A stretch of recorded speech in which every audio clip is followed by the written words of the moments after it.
Tony, first off, is it good to be back at Installer Show again? Yeah, it's great to be back. I like to think we brought the sunshine out especially for it, but it's always good to be back to see old friends, old customers, new customers.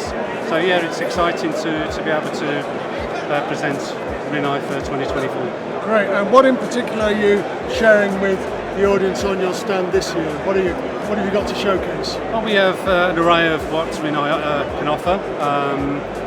We're representing the H1, H2, H3 strategy, which covers gaseous water heater solutions, which is represented by the hydrogen ready and the DME ready water heaters.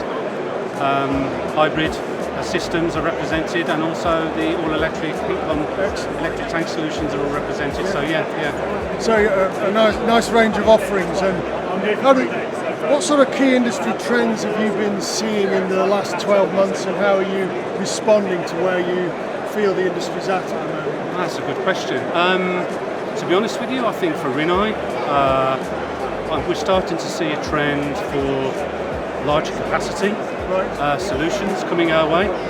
We seem to have crossed that chasm from the smaller sort of domestic light commercial applications to much higher capacity commercial, and there's a demand for perhaps moving back to centralisation rather than decentralisation. Decentralisation being the flavour of the month in the last 15-20 years, I guess. So do you think that's a symptom of some of the technology scaling and mainstreaming a bit and markets expanding? Is it a growth sign? I think it's a reaction to the desire to be energy efficient. Energy efficiency is key in a lot of considerations, and I'm pleased to say that because we are combining different technologies, or we can combine different technologies, we can offer extremely energy efficient systems, and very much quantified by seasonal performance factor calculations. Yeah, cool. Well, efficiency is a key driver. So obviously at the show, net zero is the forever theme. It's sort of being mentioned on every stand. Do you think we're going to need a blend of technologies to decarbonise the UK? How do you see that coming together? Oh, absolutely. I think we need a blend. I think the initial reaction for everything to be electric has passed, and I think we're starting to see a lot of common sense approach now to designs which encompass gaseous solutions with electric in hybrid, as well as all electric. So yeah, I think a mixture for definite. Yeah, good. And obviously that's a positive, but do you think things are also getting a bit factional? Do you think it's healthy competition, or do you think the industry is a bit divided against itself at present? How do you see those tensions? I think the industry has been guilty of maybe taking advantage. It's been a little bit frustrating for Rinnai because of the mixed messages that have been out there with regards to one energy or another. I think we've tried to be very balanced in our view, to be very informative. So we've played it with a straight bat.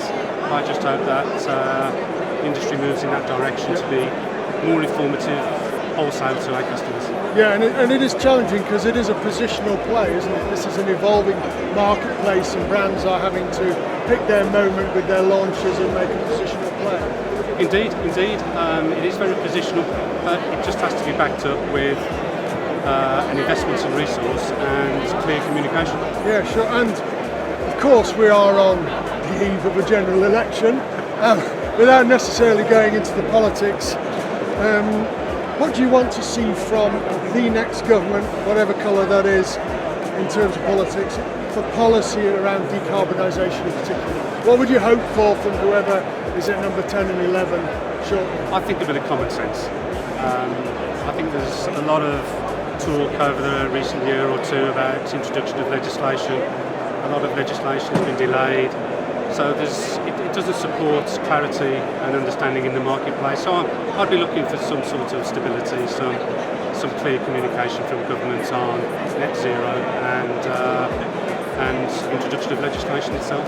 So speeding up the change, but also with consistency. So a bit of both. And so obviously this is an installer show. A lot of decision making and choices for them. So how are you supporting installers, specifiers, to make informed choices about the systems, not just they're installing now, but in the future? How are you helping them move forward in this transition? Well, as I mentioned previously, our stand is very much focused on H1, H2, H3, different types of solutions. Most applications are very much different from each other. Nothing is the same. We can provide full design support. It's backed up by OPEX, CAPEX, carbon emission calculations, SPF calculations, so we can support a designer and installer in many ways as to what is the right solution, what's practical, what's economically viable, and what's technically correct for any application. And do you have a sort of live dialogue with the installer community? Because obviously their ongoing feedback is essential. So do you feel you're getting the feedback from the community as to what they're needing and wanting to help you support them? Well, very much so, and I think a lot of that is being able to communicate directly with our customers. Yep. I have invested over the years in a very effective direct sales team, so we are talking directly. We do get direct feedback from our sales team right back to our headquarters, and we work off that valuable information. Great. And last couple of questions. You've sort of suggested what you want from government, maybe in the next 12 months. What would you want from the industry? If you had one call to action for all the various representatives of the industry gathered here, what would you be asking for, especially in the next 12 months?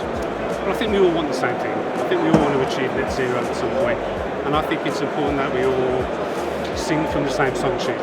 Yep. So we're all giving out a consistent message to the marketplace, to designers, to installers, to end users.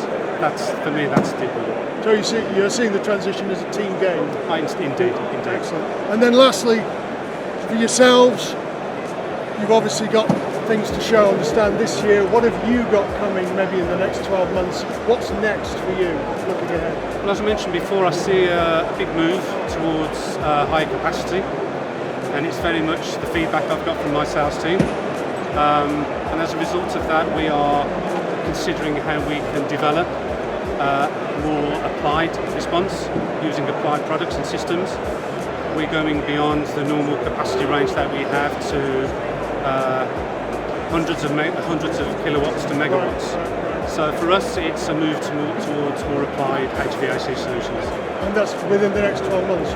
That will be within the next 12 months. The investment is already in place to achieve that aim as we step into 2025. Right, exciting times. I'll ask you how it's going if we meet this time next year. Yes, absolutely.